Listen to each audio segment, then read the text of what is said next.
छत्तीसगढ़ में धर्मांतरण को लेकर सियासी घमासान तेज हो चला है।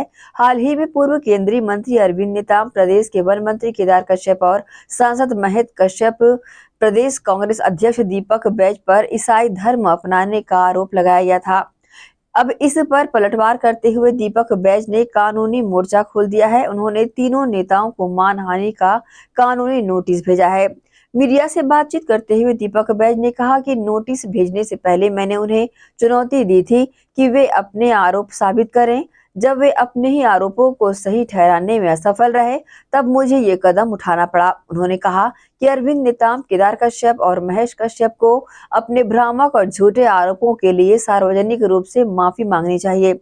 वहीं कांग्रेस प्रदेश अध्यक्ष दीपक बैज ने सरकार पर कमीशनखोरी का आरोप लगाते हुए कहा कि अवैध रेत खनन में विधायक मंत्री की संलिप्तता है। पीसीसी चीफ बैज ने सवाल उठाया है कि जो नेता चुप बैठे हैं उसे कितना कमीशन मिल रहा है। जिस तरह से पिछले दिनों अरविंद नेताम जी और प्रदेश के मंत्री केदार कश्यप जी और बस्तर के वर्तमान सांसद महेश कश्यप जी, ये तीनों ने जिस तरह से मेरे ऊपर धर्म को लेकर ये लोग सवाल किया और कहीं न कहीं कि मुझे इस बात से आहत हुई है राजनीतिक रूप से भी, क्योंकि इसलिए कि मैं बस्तर की हक के लिए, वहाँ के लोगों के लिए, वहाँ की जनता के लिए जल जंगल जमीन खनिज संसाधन बचाने के लिए लड़ाई लड़ रहा हूँ और पूरे प्रदेश में इस सरकार के खिलाफ में मजबूती के साथ लड़ाई लड़ रहा हूँ। अब राजनीतिक रूप से पूरी तरह से पस्त हो चुके हैं, इनके पास कोई जवाब नहीं है बचाव में। बस्तर की जनता, क्षेत्र की जनता, प्रदेश की जनता लगातार पूछ रही है कि खनिज संसाधनों को निजी उद्योगपतियों के हाथ में क्यों बेच रहे हो। अब इन लोगों ने दूसरे रूप से इन लोगों ने व्यक्तिगत हमला किया है और धर्म को लेकर तो निश्चित रूप से कहीं न कहीं आहत हुई है और इसको लेकर मैंने इन तीनों नेताओं को मानहानि का नोटिस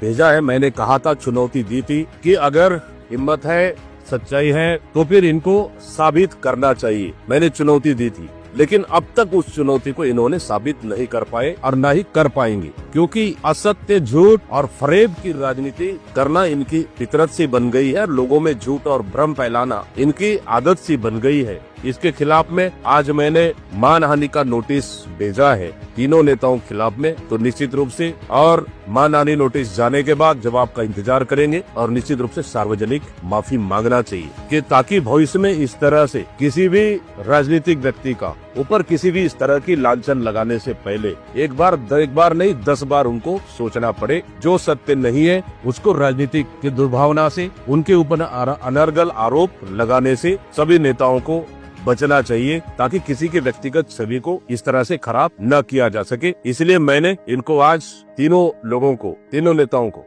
मैंने मानहानि का नोटिस भेजा है। देखिए क्या है, भारतीय जनता पार्टी पूरी तरह से छत्तीसगढ़ में फेल हो चुकी है और सरकार पूरी तरह से विफल हो चुकी है। प्रदेश के चारों कोने में सरकार नाम की चीज है नहीं, जस्ट इसका उल्टा कांग्रेस प्रदेश में मजबूत विपक्ष के रूप में काम कर रही है और सरकार की हर नाकामियों को जनता तक पहुंचाने का हम काम कर रहे हैं। जनता की मुद्दों को लेकर लड़ाई लड़ रहे हैं और जिस तरह से सरकार सिर्फ छत्तीसगढ़ में एक कठपुतली बनकर काम कर रही है, एक उद्योगपतियों के इशारे पे काम कर रही है। आप देखेंगे सरगुजा एरिया में वहाँ पे पूरे जंगल काटे जा रहे हैं, कोल माइंस को लगातार बेचा जा रहा है। अब बस्तर एरिया में आयरन ओर को लगातार बेचा जा रहा है और इन मुद्दों को लेकर एक प्रदेश कांग्रेस का अध्यक्ष होने के नाते मैं लगातार उठा रहा हूँ। तो कहीं न कहीं भारतीय जनता पार्टी की सरकार और नेता तो डायरेक्ट मुद्दों की लड़ाई न लड़कर अब किसी की छवि खराब करने के लिए एक नया षड्यंत्र अपना रहे, ताकि कम से कम अपने मुद्दों से उनको भटकाया जा सके। लेकिन दीपक बैज इन मुद्दों से भटकने वाला नहीं है और न ही इन ऐसे इस तरह की असत्य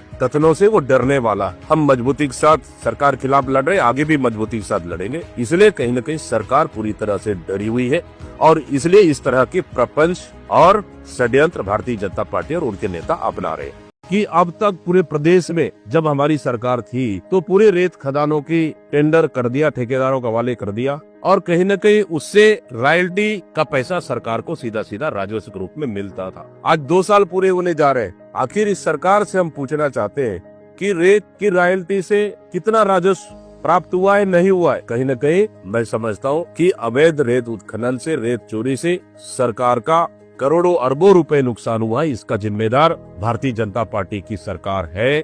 और कहीं न कहीं मैं समझता हूँ कि आज तक के प्रदेश के इतिहास में सबसे बड़ा घोटाला अगर कहीं होगा तो रेत घोटाला होगा, जो इस सरकार ने, जो सरकार की राजस्व को पूरी तरह से नुकसान पहुंचा है, सरकार की इनकम को नुकसान पहुंचा है और अपने चहेते नेताओं को बंदर बाट के लिए पूरे प्रदेश में छोड़ गया है।